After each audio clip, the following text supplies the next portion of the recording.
harus tahu siapa yang menghina kita itu dan apa tujuannya. Kalau yang menghina kita itu adalah orang lain, kenal kita juga enggak, sudah abaikan. Udah jelas kok. Betul enggak? Udah jelas kalau dia tidak tahu kita. Banyak yang komentar saya di TikTok, di YouTube. Ya alhamdulillah, kenal juga enggak.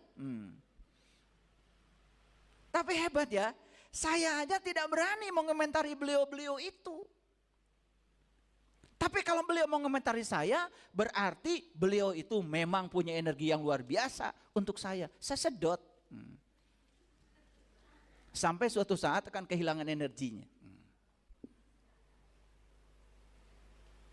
Nah, inilah bedanya kalau kita cerdas sedikit aja. Makanya tidak usah kita berdialog dengan orang bodoh. Karena belum pinter. Tapi kita pernah bodoh seperti dia.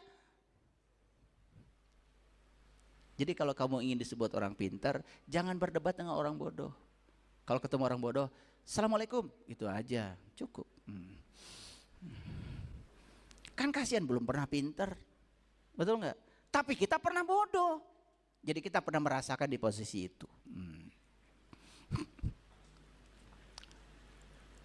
Jadi para nabi, para rasul itu ketika dihina, pertama beliau itu bertanya, siapa yang menghina saya dan apa tujuannya?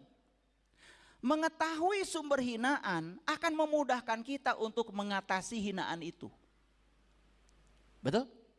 Yang pertama, orang yang menghina itu sebenarnya karena tidak tahu siapa kita yang sebenarnya.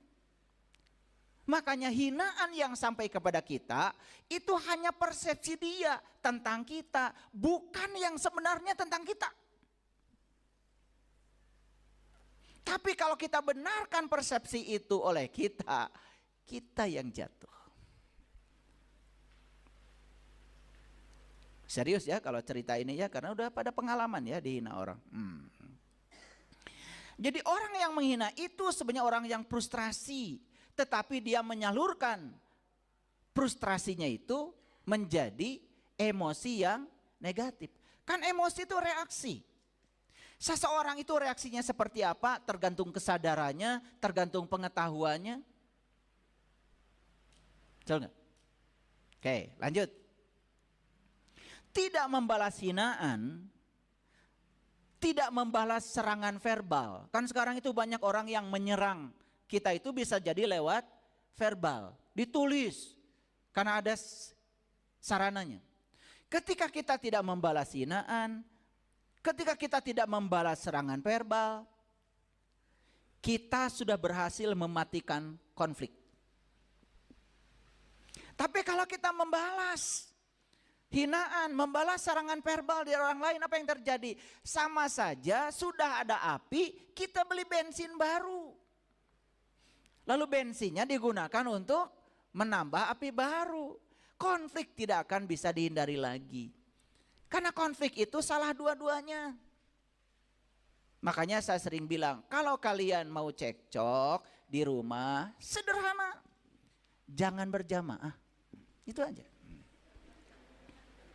Sederhana. Antep we, cenah ngacablak sorangan. Betul nggak? Dan kayak capek, seep energinya. Coba lakukan itu. Ya, ini ilmu mahal ini. Paham ya? Oke. Jadi bagaimana cara kita mematikan konflik? Satu-satunya cara adalah jangan membalas. Itu. Tidak usah berargumen. Ada kata-kata bagus.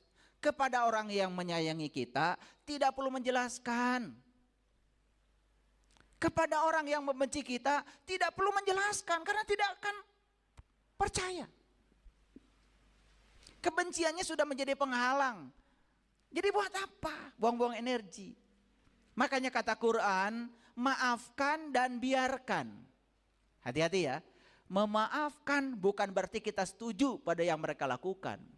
Tetapi memaafkan itu adalah melepaskan keterikatan kita pada emosi kita sendiri. Itu. Coba Memaafkan itu sebetulnya bukan untuk orang lain. Memaafkan itu kita sedang melepaskan keterikatan kita pada emosi negatif kita sendiri. Karena memaafkan itu membuka jalan buat kita. Agak berat ya kuliah kita hari ini. Tapi pelan-pelan. Pelan-pelan. Ya. Ketika seseorang menghina, apalagi niatnya memprovokasi, mengintimidasi, menjatuhkan, tidak ada efek bagi kita kalau kitanya tetap tenang. Makanya untuk menguji seberapa tenang batin kita, kan perlu ujian dari luar. Ya. Dan saya kasih tahu, semua hinaan, persepsi orang tentang kita pasti berakar dari kebodohan dan ketidaktahuan tentang kita. Makanya kita pun jangan menghina orang. Apalagi orang yang kita rendahkan itu kita tidak tahu. Kan sekarang ini banyak sekali ada kejadian, kalian ikut komentar. Bikin grup baru hanya untuk mengomentari kejadian itu. Buat apa?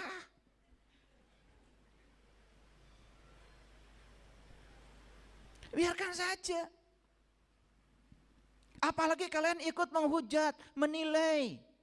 Kalau sudah menilai itu jadi benar salah, baik buruk, senang tidak senang. Yang rugi kalian sendiri. Itu mengotori jiwa kita.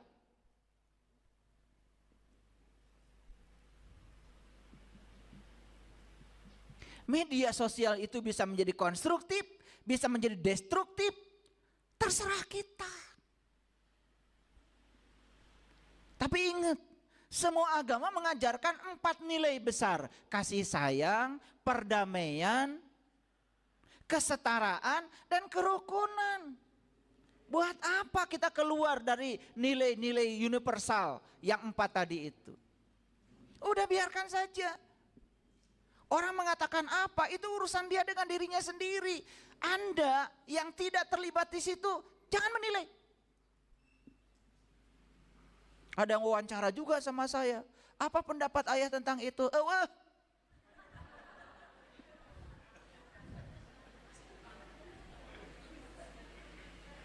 Kariwe-riwe, saya ngerti juga enggak. Betul enggak? Dan saya tidak bisa menilai orang hanya dari satu kejadian kecil.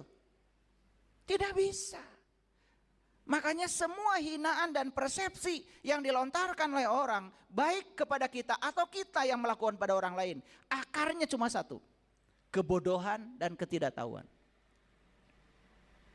Paham? Jadi jangan bodoh lah pokoknya. Selanjutnya, saya katakan tadi, bahkan hinaan itu mungkin layak untuk direnungkan. Siapa tahu di hinaan itu ada kebenaran tentang kita. Betul enggak? Kan jadi pelajaran yang konstruktif toh buat kita. Itulah rahasia yang kedua, kenapa para nabi, para rasul dihina, dihujat, tidak jatuh. Kecuali kita menghinakan diri kita sendiri. Itu enggak usah dijatuhkan orang, jatuh sendiri. Paham ya? Ini ngaji cerdas.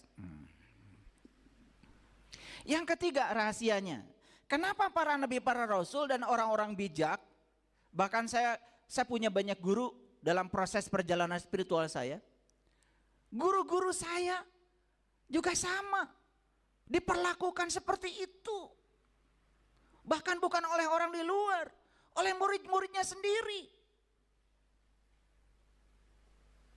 Tapi saya melihat yang luar biasa dari orang-orang yang kuat itu.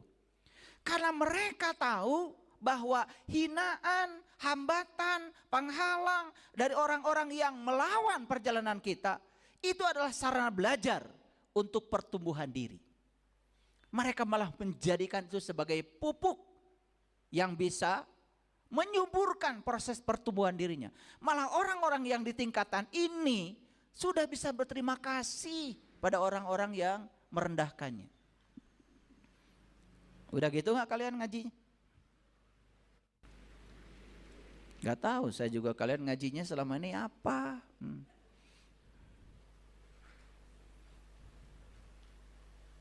Kayaknya kesibukan membaca deh.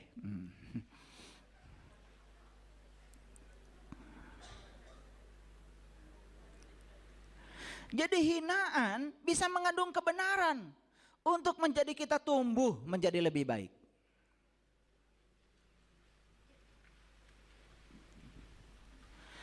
Kita perlu merenungkan ucapan dari hinaan itu untuk perubahan positif kita. Gak ada yang salah kan? Sekali lagi, hinaan bukan ancaman. Tetapi syaratnya itu, makanya kita harus menemukan siapa jati diri kita yang sebenarnya. Inilah kenapa saya berulang kali mengatakan, sepanjang kalian tidak kenal siapa jati diri kalian sendiri, sepanjang itu pula kalian akan ewuh pakeuh. Kita ini ibarat sedang mengarungi kapal dan ada layarnya. Apakah kita bisa mengendalikan angin? Apakah kita bisa mengendalikan angin? Gak bisa. Angin bukan urusan kita. Tetapi kita bisa menyesuaikan layar kita supaya tidak menentang arah angin. Itu. Orang yang cerdas tidak melawan arah angin. Tapi orang yang cerdas hanya menyesuaikan layar kapalnya supaya tidak berlawanan dengan arah angin dan dia bisa jalan selamat. Ini soal keselamatan pribadi kita. Ya. Jadi sekali lagi, hinaan bukan ancaman bila kita sudah menemukan diri sejati kita. Aduh, ini pelajaran pentingnya. Makanya kenapa Nabi Muhammad mengatakan man arafa nafsahu faqad arafa rabbahu. Siapa yang kenal dirinya, maka dia akan kenal Tuhannya. Wa ahsin kama ahsanallahu ilaika. Bertindaklah kamu sebagaimana Allah bertindak. Lihat Allah. Allah enggak baperan. Allah tidak tersinggungan. Allah dibilang pelit karena doamu tidak dikabul, anteng aja Allah, enggak masalah. Kamu mau menyembah Allah, tidak menyembah Allah, Allah juga tidak pusing. Karena dia maha segalanya, sudah tidak terganggu. Sedangkan diri sejati kita itu adalah rohku, bagian dari dirinya. Makanya kalau kita kenal siapa jati diri kita, kita bisa menyerap sifat-sifat dia. Itu kerennya. Dan saya bisa berbicara seperti ini karena dari pengalaman. Makanya kunci utama untuk kebahagiaan hidup kita adalah kenali jati dirimu. Siapa dirimu itu? Kalau orang sudah kenal jati dirinya, tidak mungkin jatuh ketika dihina, dan yang luar biasa, tidak mungkin dia menghina. Karena prinsip kesetaraan sudah ada dalam dirinya. Orang yang suka menghujat orang lain, menghina orang lain, merendahkan orang lain, bahkan menggunakan baju agama untuk itu, saya kira harus belajar agama lagi.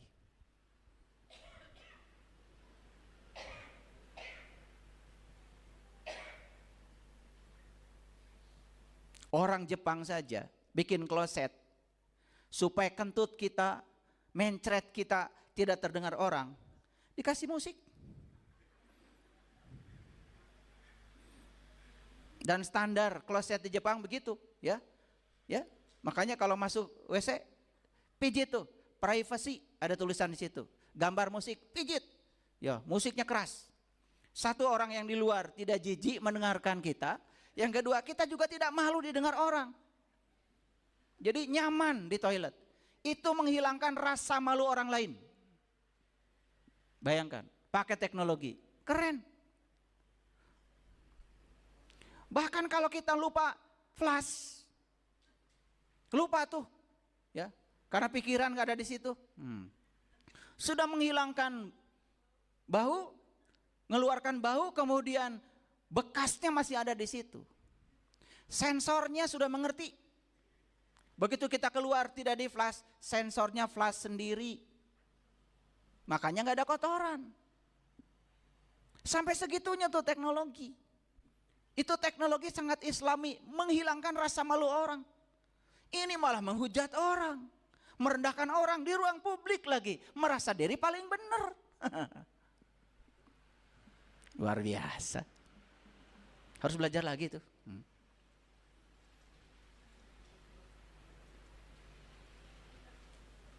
Ulangi ya, saya kasih tahu. Semua persepsi orang terhadap kita, apalagi hinaan dia, dasarnya cuma dua. Satu kebodohan, yang kedua adalah ketidaktahuan. Karena kalau pintar mah nggak mungkin begitu. Ya, oke. Makanya orang ada dua. Ada orang suci, ada orang yang disucikan. Orang suci, ya suci dimanapun dia ada. Kata-katanya suci, penglihatannya suci, pikirannya suci. Karena kesucian sudah menjadi miliknya. Tapi kalau disucikan belum tentu suci. Apalagi disucikan oleh dirinya sendiri. Paham ya? Makanya ulama juga ada dua. Ada ulama kata, ada ulama karya. Ulama kata, katanya terus. Kalau ulama karya, apa yang dia sampaikan sudah jadi karya, sudah terjadi dalam hidupnya.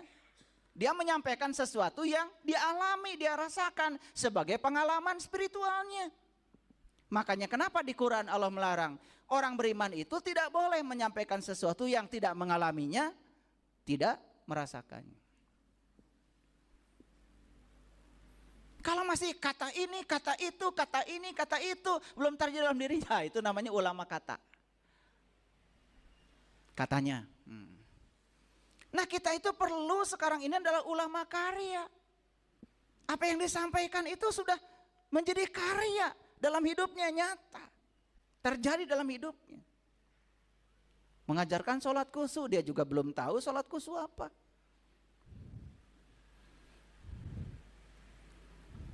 Sholat khusyuk itu sholat mengingat Allah.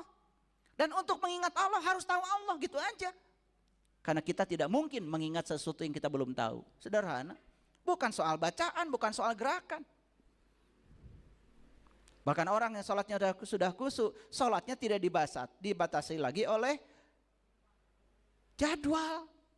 Di Quran dikatakan, sholat yang bisa mencegah perbuatan keji dan munkar adalah sholat yang dilakukan terus menerus. Namanya daim, sholat daim. Sholat yang daimun itu sholat yang terus menerus. Tidak ada jeda, sholatnya terus menerus. Kalau orang yang sudah tahu jati dirinya, dia bisa mengingat Allah. Berdiri, duduk, berbaring, gak bisa lupa lagi. Saya sedang ceramah seperti ini, gak bisa lupa sama dia. Itu yang disebut dengan ulul albab.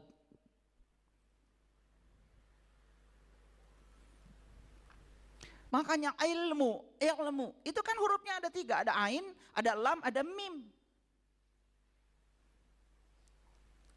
Dari kata ilmu kemudian turunannya adalah ulama.